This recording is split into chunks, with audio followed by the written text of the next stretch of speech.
For 7 generations, members of the family of Martin Luther King Sr. and his wife Alberta have been preaching, cooking, and making memories together as family, especially during the holidays. Well, Alveda King is the niece of Martin Luther King Jr. and the keeper of the King family legacy. Alveda King is an author, evangelist, and staunch pro-life activist. She comes by it all naturally as the daughter of civil rights activist A.D. King and the niece of Dr. Martin Luther King Jr.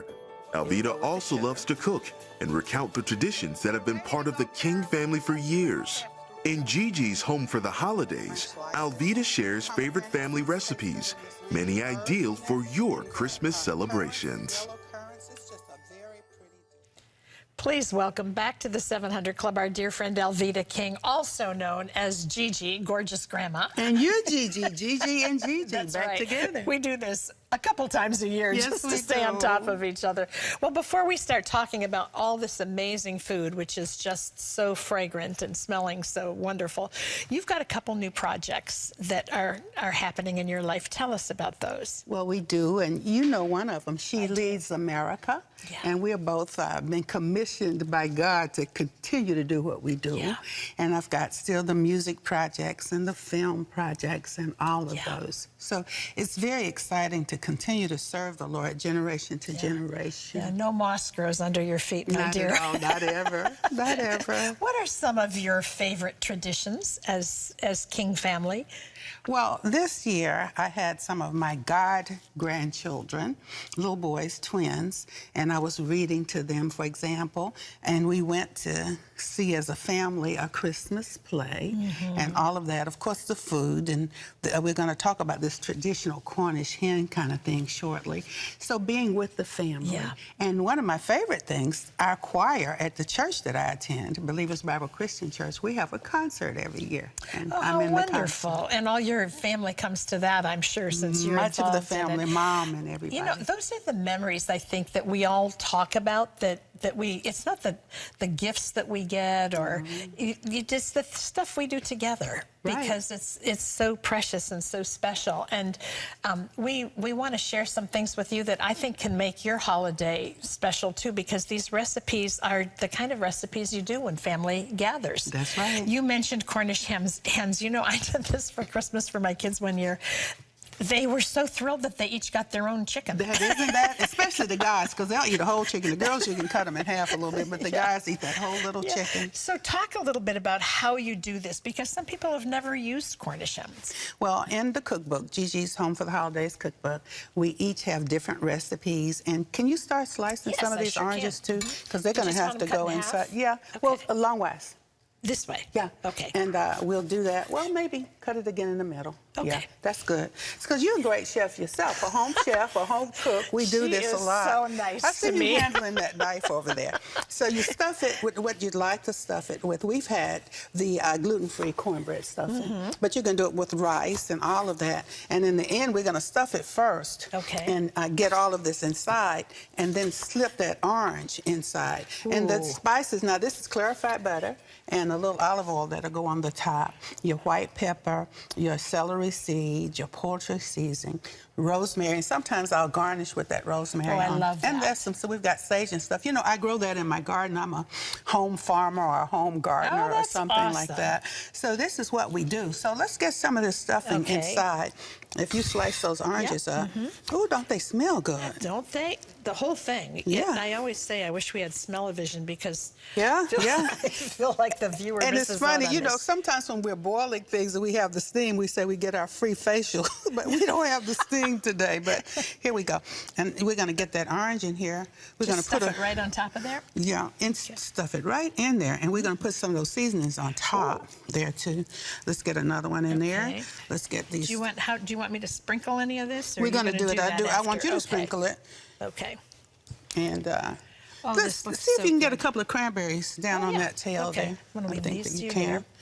Right down with that orange, I think. So, but whatever, you can stuff it with rice, you can stuff it with celery and savories. It's up to the chef. It's up to the cook at the house. You know, the orange and the cranberry are so pretty, though. They're really very festive more and than pretty. just tasty. They actually look great. Okay, they do. Okay, here we go with this. There they are. And then we're going to put some of the clarified butter. And I do butter and olive oil, so we'll both do butter and everything. You're probably healthier in how you do butter. Now let's drizzle that over the top, and you know what that really will do?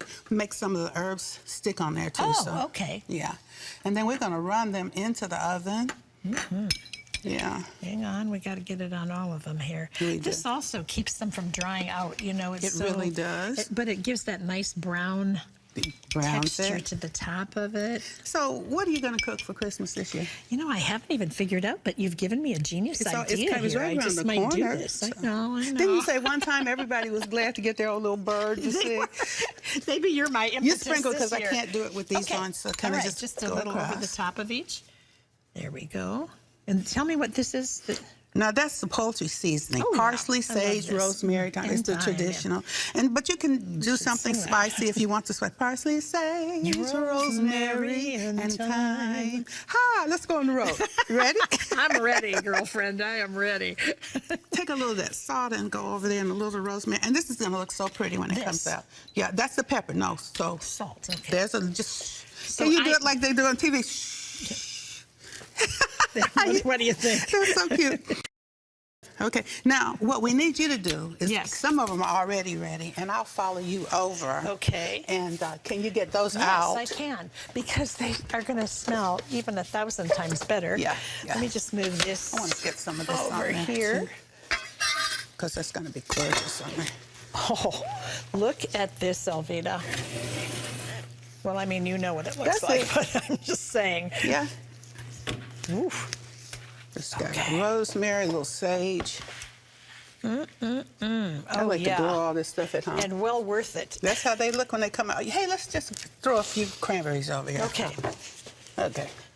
But really, I want the viewers and the listeners to know your seasonings, your flavors, things that you really, really like, and just get those in there. Okay. So, all right. Oh, I'm going to move that. There we go. Back in. There we go. Now, the other point, the souffle, the sweet potato souffle.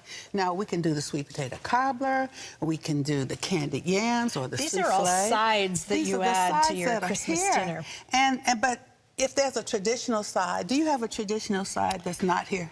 Well, you know, I actually have more traditions for Thanksgiving than Christmas dinner because I do brunch on Christmas. Okay. So I do fruit skewers and egg and sausage bake. And, absolutely. Yeah. And we do brunch sometimes too. So whatever a family wants to do, say they might want spaghetti. They might want to pull out a grill if they live in a warm climate. So they should do what they like to do. And that's what makes it special and memorable. And I do have a chocolate fudge sauce that I get like. Oh, so, wow. Send me that recipe. I'm going to send you that because you need to add that to your next book. Absolutely. So you've got like a sweet potato souffle here. Yes, and that one is garnished with the pecans, and then you do your eggs and you whip it up and you put your cream or however you want to make that. Garlicky green beans will almost always be on my table. Just saute with garlic. And my grandchildren like to take the whole bean and munch on it. Well, the I'm with ones. your grandchildren, can I just say? It just, you can't, you just can't do a fork. You need to pick them up. That's it. So they do it. I let them do it. I let them do what they want to do. What's this? Cranberry relish. Okay. And so we can have the cranberry jelly. That's fine. Or you can have the relish. And you can actually put the walnuts and everything in it. We didn't do that today because some people may have a nut sensitivity. I got But if they don't. And any kind of rolls or cornbread. Cornbread is good too. Do you do most of this, like when you're talking about relish and cornbread, do you do it from scratch at Christmas time, or do you use Not anymore. I have made those rolls and I've enjoyed it, but it's a lot of hard. But the relish is very easy to do. Yes. So I do that. And either pumpkin or sweet potato pie, but we've got the potato, so that's the pumpkin. What do you have on the pumpkin pie? What is that on top of it? Well, that Christmas wreath. Let's move down so I can get close to your cookbook, too. Yeah, and then the little candied... Oh, look at that. Yeah, the candied lines, the decoration. You see in the peels, the pretty apple peels, but that just makes it into a sweet decoration. That's beautiful. And then you have wassail on the end. Someone asked me this morning, what is wassail? Wassail is a tradition, mostly in Europe, but many cultures cultures have it, and a variance of it. Can be a tea, it can be a apple, like a cider kind of a hot cider, mulled cider. And so there again, now those I like the cinnamon sticks. Oh, I do because too. it kind of stirs and it makes the fragrance. Festive looking, and it's isn't warm, and it just feels in the good. winter it just does. Absolutely. Yes, it's perfect. Will you hand me your cookbook there so I can hold it up? Because I know people are going to want to know how do they get all of this information. Alveda's cookbook is called Gigi's Home for the Holidays, and it is filled with lots of loving memories along with her family recipes. It's also available nationwide. We want you to know you can go to cbn.com/recipes to check out recipes that we've used this morning for some of the King family favorites. And the book is available, and it's a treasure. I use mine. Thank you so much. Merry Christmas. Merry Christmas to All right, you, Gigi. Gigi. Love being with you. You too.